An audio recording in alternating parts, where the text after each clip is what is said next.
Então, agora vamos falar sobre o campeonato fantástico aí de 2018, né? Muito bacana. O que você tem que falar? São Paulo, né? O que São Paulo São fez? Paulo, segue o líder. Segue o líder. Como que foi? Peraí, ele terminou o primeiro turno em líder. Estávamos em primeiro, né? Ele terminou, né? Terminou E tem uma o Palmeiras. estatística lá que dificilmente o time que vira, né? É difícil, né? Geralmente quem ganha primeiro. Quem ganha o primeiro turno, não tem uma estatística Tem, assim? mas esse ano quebrou. Quebrou a... Caiu fora, né? Mas estava interessante, trouxeram o Diego, né? Diego Souza, Ele tava o técnico lá de fora. Diego Aguirre. Então, tava bacana, né? Tava com na, pinta ver- de na time. verdade, o São Paulo começou. Eu creio que ainda está engatinhando, né? Que o São Paulo era uma referência. Depois caiu vertiginosamente e agora está engateando, que é colocar homens da bola como dirigentes. Legal, Que foi o Raí como diretor, bacana. e aí tinha o Ricardo Rocha e o Lugano. Na verdade continua, só o Ricardo Rocha que não está mais. O Lugano cuida da parte da marca, né, a institucional, e o Raí é o dirigente, é o homem de frente. O que acontece é que o São Paulo, poucas pessoas param para pensar a nível de resultado. Não esqueça que no ano retrasado o São Paulo brigou para não cair. Sim. Certo, mas... O São Paulo brigou para não Tá. cair. Mas vamos ao objetivo. Na sua opinião, o que explica? Foi falta de elenco? Foi falta... Porque dá fácil entender que é um projeto que a médio prazo ainda vai dar resultado. Sim. Mas nesse ano específico, estava ali na frente, virou o primeiro turno na eu frente de todo mundo. na O que faltou? Fôlego? Faltou? Não, é fôlego. Faltou. Porque, Gilberto, para pensar. Hoje, se pegar o elenco, vamos supor que o campeonato não tivesse acabado, tivesse rolando. Você pega hoje, o elenco do Palmeiras é melhor, o elenco do Inter é melhor, o elenco do Grêmio é melhor, do Atlético Mineiro é melhor.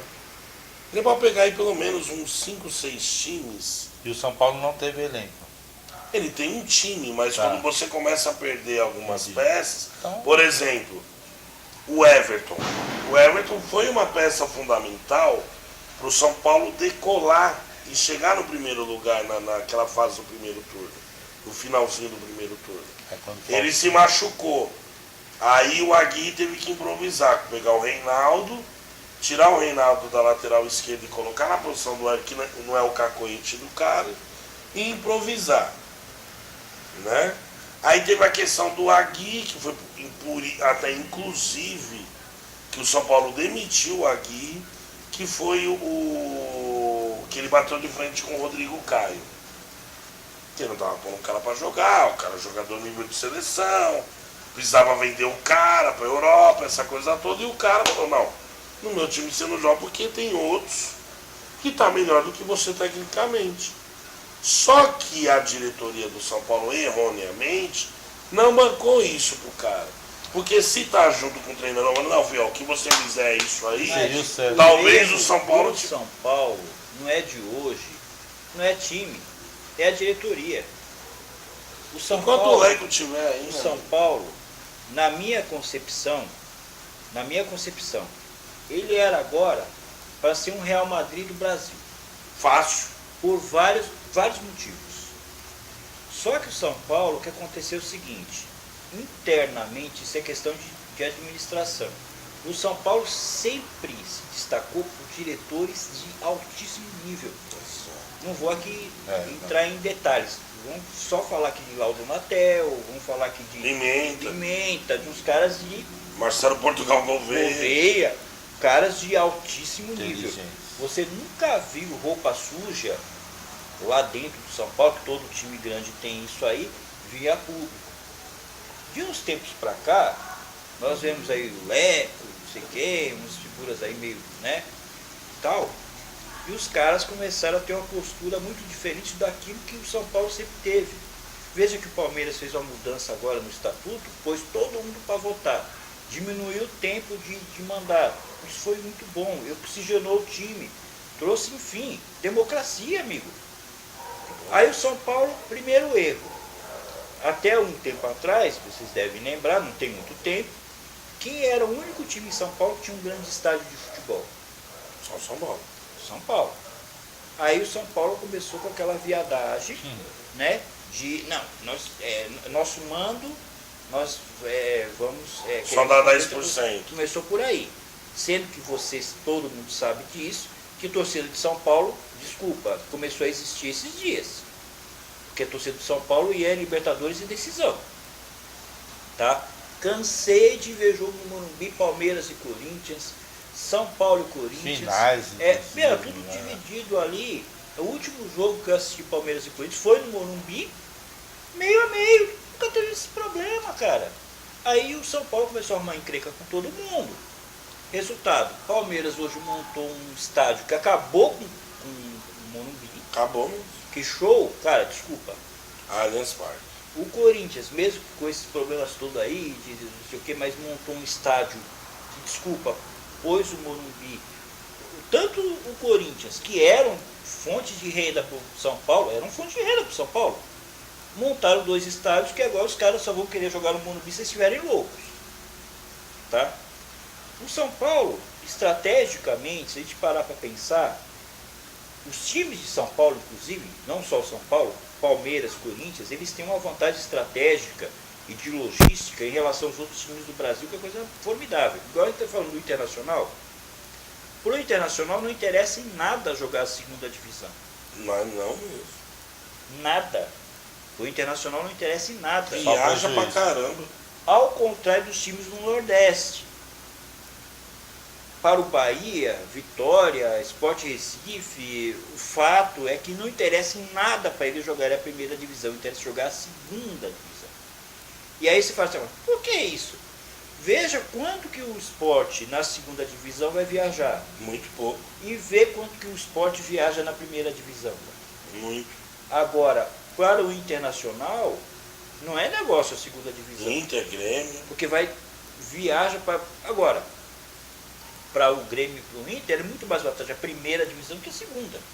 Agora, o São Paulo, por estar em São Paulo, já leva uma vantagem muito grande. Pega a quilometragem, e isso que o pessoal não consegue entender muito bem. Eu acho que jogador... Não, o cara jogou 50 partidas de futebol no ano. Cara, pega os anos 60, vê quantos jogadores do São Paulo, do Corinthians, do Santos, aquele time do Pelé, da turma, quantos jogos esses caras jogavam por ano? O que mata o jogador não é jogar. É viagem. É viajar. Você está aqui em São Paulo, pega o avião, vai para não sei quantos mil pés de altura, vai parar no outro dia lá em Fortaleza, dali a pouco já vai... Isso, amigo, para quem está no esporte de alto rendimento, isso pesa demais. Demais. Está num lugar quente pra caramba e vai estar gelado em questão de horas. Isso, para quem vive isso de vez em quando já é duro, imagina um cara que faz isso direto. Então, esse é o problema. Então o São Paulo tinha tudo na mão para ser o time que ia dominar o futebol brasileiro.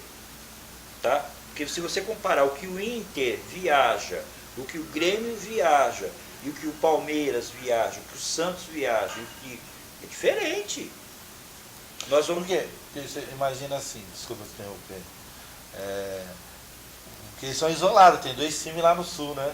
O Palmeiras, o time de São Paulo, tem 20 times no Campeonato Brasileiro, mais da metade está aqui, no raio de Rio, Minas e São Paulo. 400 quilômetros. Ou seja, a viagem de avião daqui para lá 40 e poucos minutos.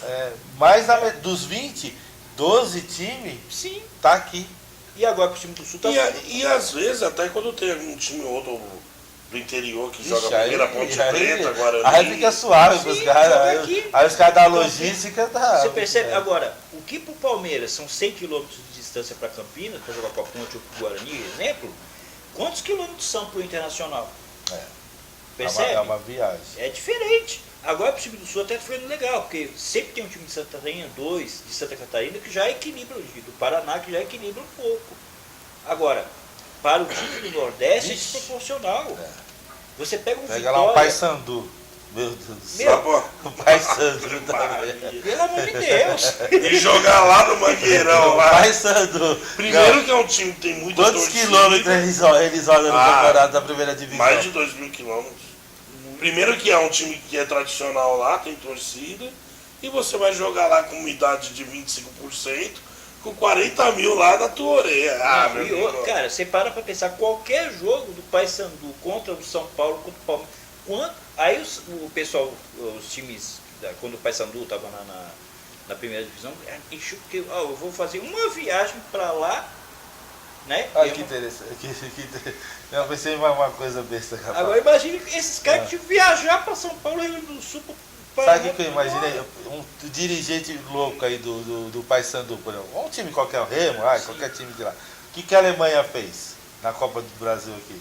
Eles foram lá pro lugar quente pra caramba. Não, eles vieram antes, montaram uma estrutura, a base aqui, não foi antes de todo mundo chegar. Sim. Imagina uma loucura, um dirigente do Paysandu vai disputar a primeira divisão, vão montar uma base lá no Centro-Oeste, lá no Sudeste. O time vai ficar lá o ano todo. Um exemplo, né? Sim. De repente fazer uma loucura assim, revolucionária o negócio. É uma coisa que não é? E tanto você vê que vamos montar um muitas centro de vezes, treinamento lá, não sei o quê. quantos times já trocaram o mando de... Acontece. Mas hoje não vai longe.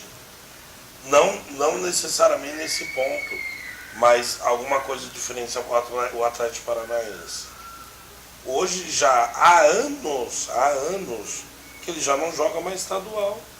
Ele põe um time sub-20 para jogar. Já há anos. O Atlético Paranaense. Ele põe o sub-20 para jogar o estadual. E agora que jogando Sul-Americana, Libertadores, agora que eles vão fazer isso mesmo. Eles põem um time para jogar o sub-20 para jogar estadual e prepara o time para jogar brasileiro. Com mais tempo de preparação. Interessante. Tem que ser é uma modernidade, é um avanço, tem que ser feito. Na verdade, eu sou, assim, ao contrário do que muita gente fala, eu sou totalmente contrário ao final dos estaduais. Pelo contrário, eu acho que nós deveríamos fortalecer os estaduais e não acabar. O que nós temos é que diminuir o Brasileirão, isso sim, e não acabar com os estaduais. Mas por que eu digo isso? Aí seria uma análise muito longa, eu não pretendo entrar nessa parte. Mas enfim, aí você falou de São Paulo, é outro que mereceria destaque, quem? O Inter, o Inter, o brasileiro, Santos, Flamengo. Eu acho sim, o Flamengo, a diretoria do Flamengo tem feito um trabalho muito bom. O Flamengo fez um negócio interessante que eu queria ver a opinião de vocês, que entra um pouco no negócio que a gente estava falando de pôr o Neymar na reserva. Eu não gosto muito do técnico lá do Santista que está lá no Flamengo. O Dorival. Ele é Santista, né? Aquele cara. Sim. Até teve uma vez que ele estava no Palmeiras, eu fui várias vezes no Palmeiras, uma das últimas, eu vi uma final Palmeiras e Santos, aí na véspera do jogo foram entrevistar. Não, eu vou ficar contente se o Santos ganhar. Absurdo, né? O cara tá treinando o Palmeiras, falando que vai ficar também. E é sobrinho do Dudu, né? Nem sei. Então, eu lembro, mas enfim. Eu lembro do Leão quando estava treinando o Santos. Isso é a diferença, né, de mentalidade. O Leão, que todo mundo sabe, construiu uma carreira espetacular no Palmeiras, que aliás eu continuo considerando um dos maiores técnicos que o Brasil já teve. Esse sim, o cara que realmente fez. Não, é a personalidade, eu diria. Né? E ele estava treinando o Santos, e o Santos meteu foi 3-0 no Palmeiras. E aí um repórter chegou para ele e falou assim: ô Leão, você tem uma história no Palmeiras que você achou esse resultado 3-0? Aí ele respondeu na lata: nós perdemos várias oportunidades, poderia ter sido maior ou. É lógico. Então. Mas aí vem a minha pergunta. Ele no Flamengo, quando eu vi, vai dar em nada. Mas ele chegou e pôs o Diego já na reserva, né? Ele tem personalidade. Ele fez um negócio, né? E deu uma mexida lá no Flamengo. O Dorival, ele tem personalidade. Eu gosto dele. Por que ele saiu do Santos? Que a gente tava falando do Neymar. Não, ele saiu... Porque ele bateu de frente com o Neymar. Então. E ele falou: não, no meu time, se você não fizer isso, você tá fora. Não, legal, tudo bem. Você entendeu? E é o que ele fez no Flamengo. Os caras estavam ali fazendo chinelinho, não sei o quê. Diego, fica 3 jogos lá, vai pensar, vai ficar no chuveiro, depois a gente conversa. Achei legal. E aí ele trouxe o time pra ele.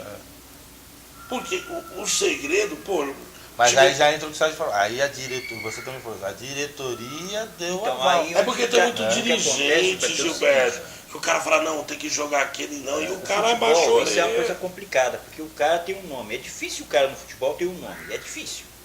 É difícil. O cara, para criar um nome no futebol, se você pegar 99,9% 99% dos jogadores de futebol do mundo, ninguém sabe o nome. Não. O cara, para criar um nome no futebol, o cara tem que ser, tem que ser monstro. Tá? Essa que é a verdade. O cara, para criar um nome, igual essa Copa, a gente viu um monte de jogador aí que arrebentou. Se você perguntar qual é o nome do vou dar um exemplo, qual é o nome do goleiro da Coreia? O cara jogou pra caramba. Se você lembra o nome dele, eu não lembro. O cara, para criar um nome no futebol é complicado. Acontece o seguinte, chega um momento que o cara joga com nome. E aí o técnico, ele vai, como aconteceu várias vezes. Eu lembro do Sininho, lembra do Falcão, quando ele voltou da Itália, foi jogar no São Paulo, o Sininho jogou, pô. Agora aí que entra aquela coisa. O técnico, ele está lá todo dia. Ou a diretoria vai confiar no técnico, vai dar força para ele fazer o que tem que fazer, ou então não vai. Aí ou tem um projeto que vai, né? Ou vai sair. Agora aí que entra aquele problema, o cara tem nome, o cara, né, o povo quer ver o cara jogar, peraí.